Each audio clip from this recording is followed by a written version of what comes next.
Oke, maka pertama lagi. Astaghfirullah Rabbal baraya. Astaghfirullah minal khataya. Rabbi zidni ilman nafi'an wa wafiqni amalan sholihan. Astaghfirullah Rabbal baraya. Astaghfirullah minal khataya. Rabbi zidni ilman nafi'an wa wafiqni amalan sholihan. Alhamdulillah. Bismillahirrahmanirrahim. Assalamualaikum warahmatullahi ta'ala wabarakatuh. Alhamdulillah. Alhamdulillahilladzi farada alaina siyam Ramadan alladzi qala fi kitabihil karim. A'udzu billahi minasyaitonir rajim. Ya ayyuhalladzina amanu kutiba alaikumus syiyam kama kutiba alal ladzina min qablikum la'allakum tattaqun. Allahumma sholli ala sayyidina Muhammad wa ala ali sayyidina Muhammad walhamdulillahi rabbil alamin. Ibu-ibu, bapak-bapak, sehat sedanten nggih? Alhamdulillah. Ini puasa di hari yang keberapa? Yang kedua. Berarti tarawihnya sudah 2 kali, tapi puasanya masih 1 kali karena di hari yang kedua. Dalam kitab Dzurratun Nasihin, kalau ini kan Riyadhus Sholihin. Dalam kitab Dzurratun Nasihin itu disebutkan tentang beberapa fadilah atau keutamaannya orang-orang yang sholat tarawih. Kita tahu tarawih itu hanya ada di bulan Ramadan, dan kini kita sedang berada di bulan Ramadan. Di situ disebutkan barang siapa yang tarawih pada malam pertama, hari Rabu malam Kamis berarti kalau hari ini atau Ramadan kali ini, itu keutamannya adalah kawaladathu seperti orang yang baru dilahirkan dari ibunya. Artinya tidak membawa dosa, dihapus dosa-dosanya oleh Allah. Ini kan keutamaan yang luar biasa.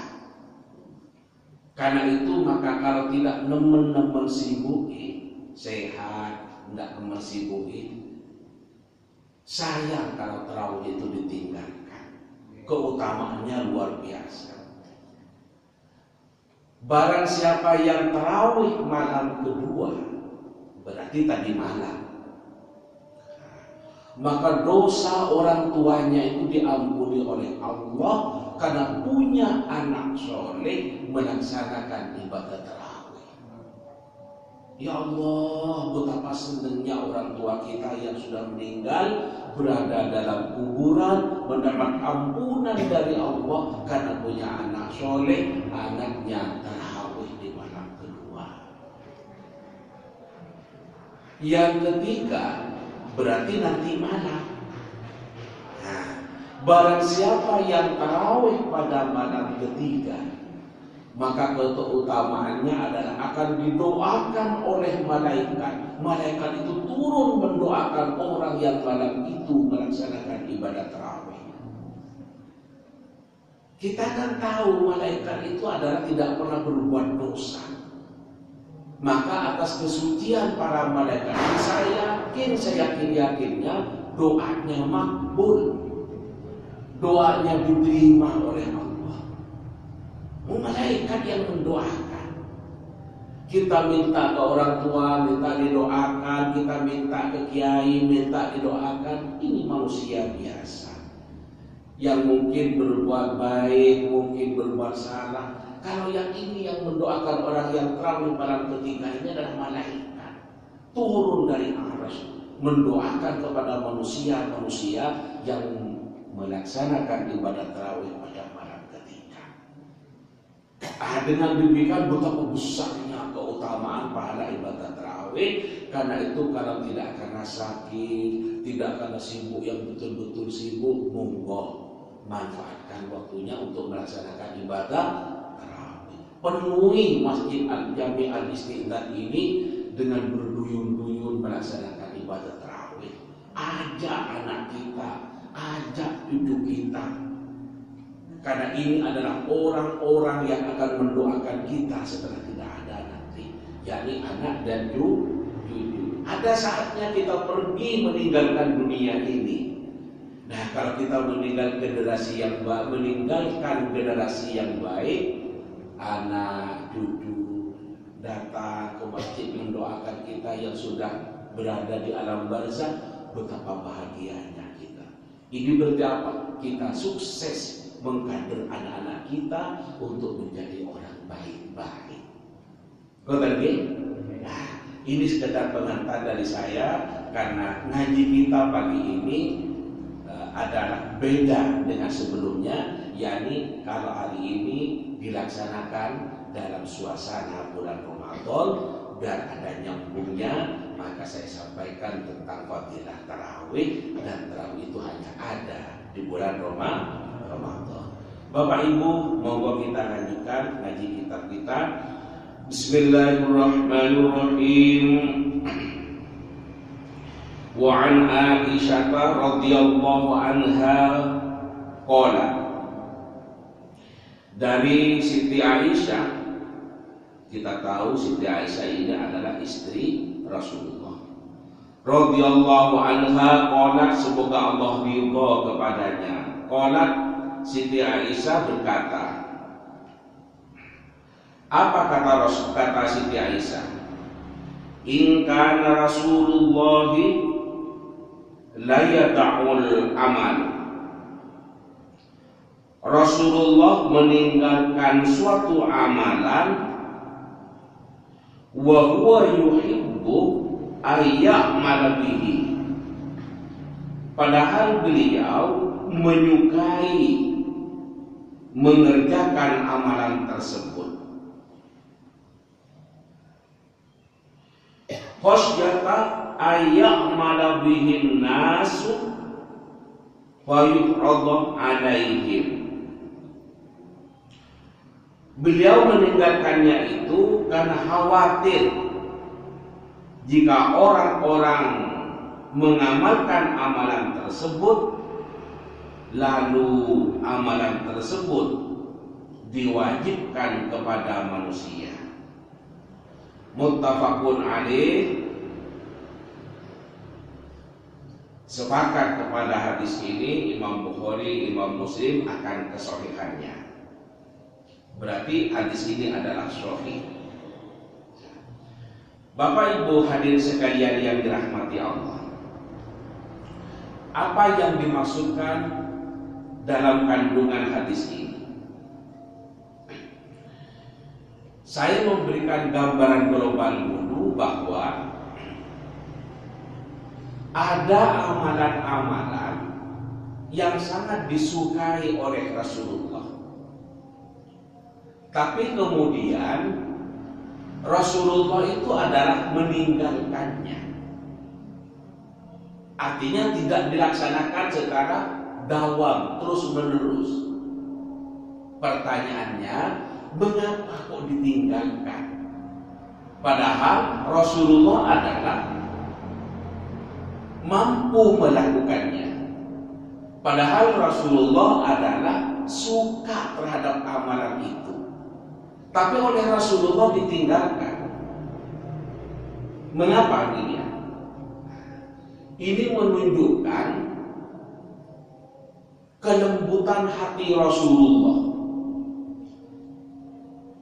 Rasulullah adalah kasih sayangnya luar biasa kepada makhluknya. Di mana buktinya? Ini Rasulullah amalan yang senang dan mampu melakukan, tapi kemudian tidak dilakukan secara terus-menerus karena khawatir. Sekali lagi, khawatir amalan ini diwajibkan oleh Allah karena umat Islam melaksanakan secara terus-menerus. Apa dampaknya?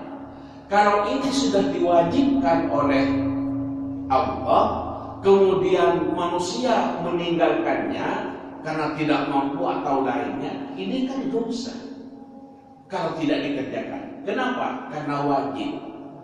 Karena itu maka amalan yang disenangi oleh Rasulullah sekalipun itu tidak diteruskan, dikerjakan terus-menerus, khawatir satu diwajibkan oleh Allah yang bisa memberatkan kepada umatnya.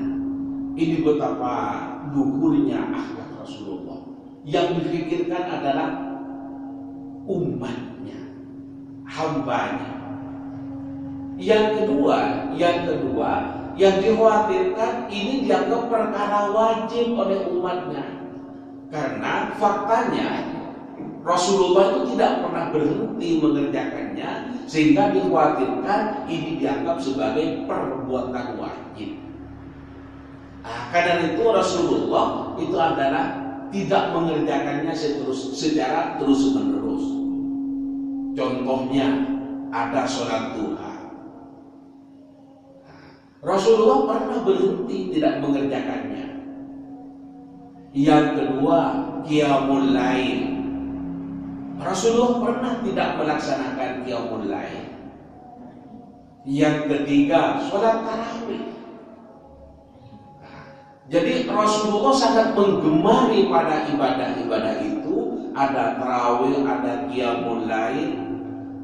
Tapi Rasulullah ada jedahnya, ada tidak mengerjakannya. Kalau dikerjakan secara terus-menerus, khawatir oleh makhluknya, oleh umatnya, itu khawatir dianggap wajib. Kemudian demikian juga khawatir oleh Allah, kemudian menjadi hal yang diwajibkan karena umat Islam sudah secara terus-menerus mengerjakan. Kalau sudah diwajibkan, ini bisa memberatkan. Karena itu maka memberikan perintah saja Rasulullah itu dipikirkan kemampuan umatnya.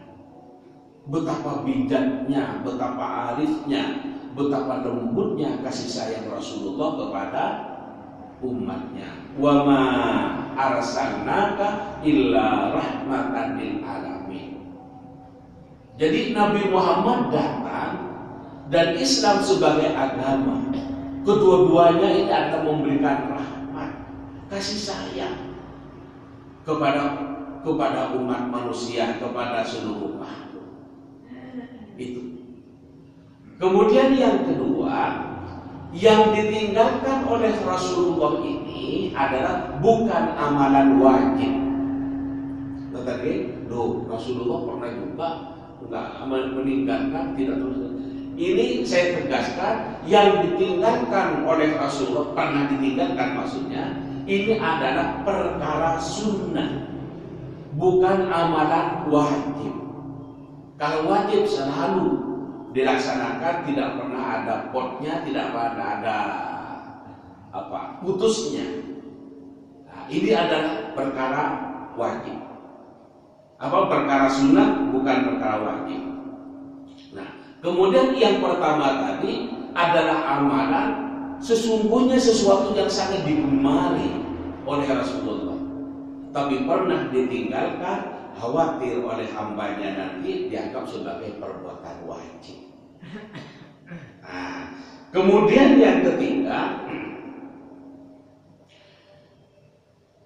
dikhawatirkan amalan ini seperti yang saya sebutkan tadi, duha, sholat malam, tarawih dan sebagainya, dikhawatirkan itu dianggap sebagai perbuatan wajib dan dikhawatirkan memberatkan. Yang ketiga, dikhawatirkan memberatkan kepada umatnya.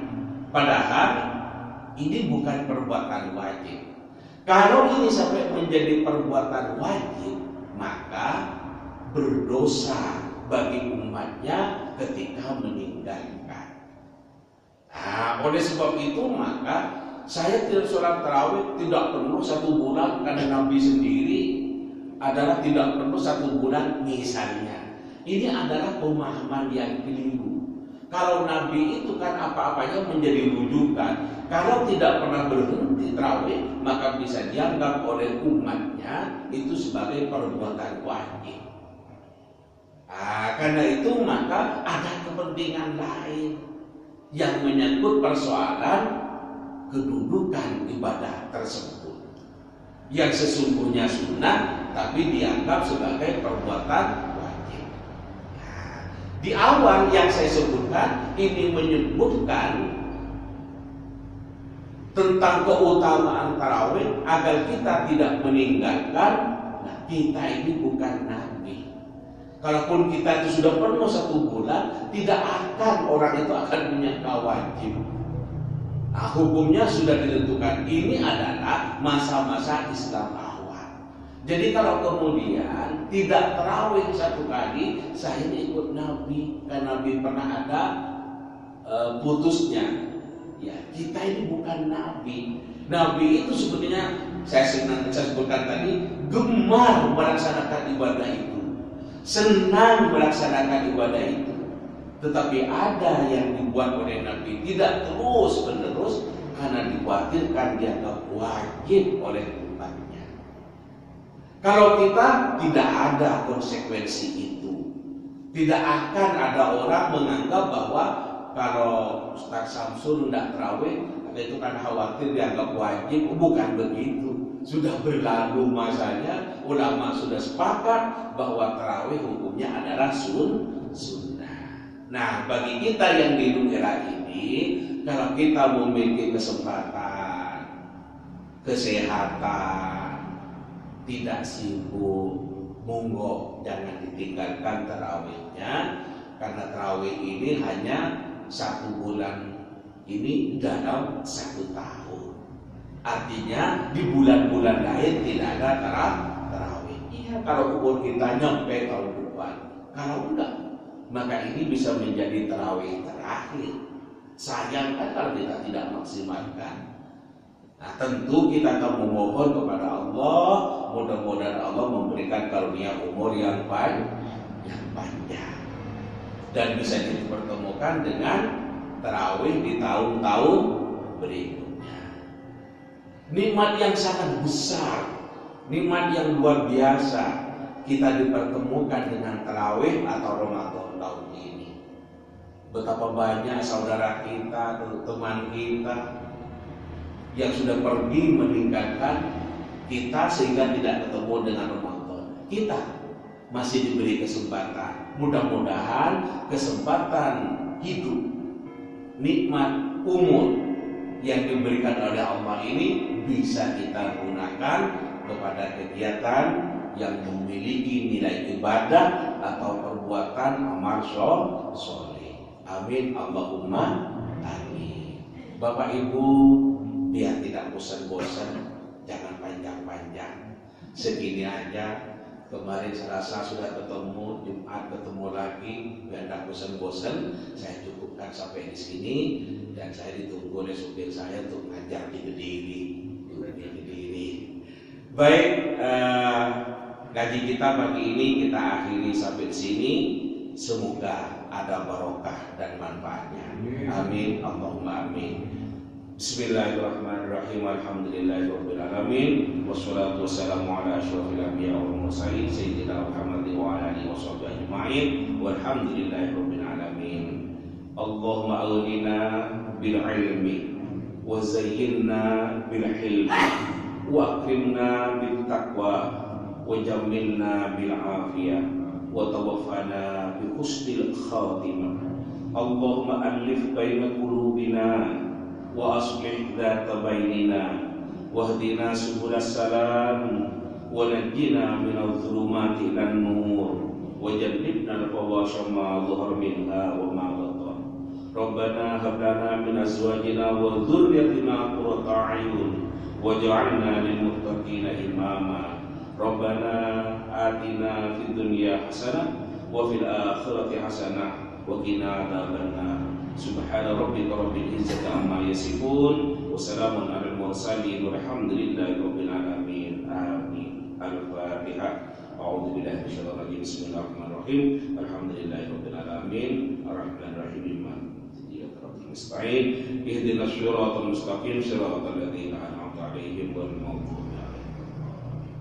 Makaten ingkang saged kula aturaken mohon maaf dari segala salah, segala khilaf. Hadanallahu wa iyyakum ajma'in ila siratal mustaqim. Selamat menjalankan ibadah puasa. Assalamualaikum warahmatullahi wabarakatuh.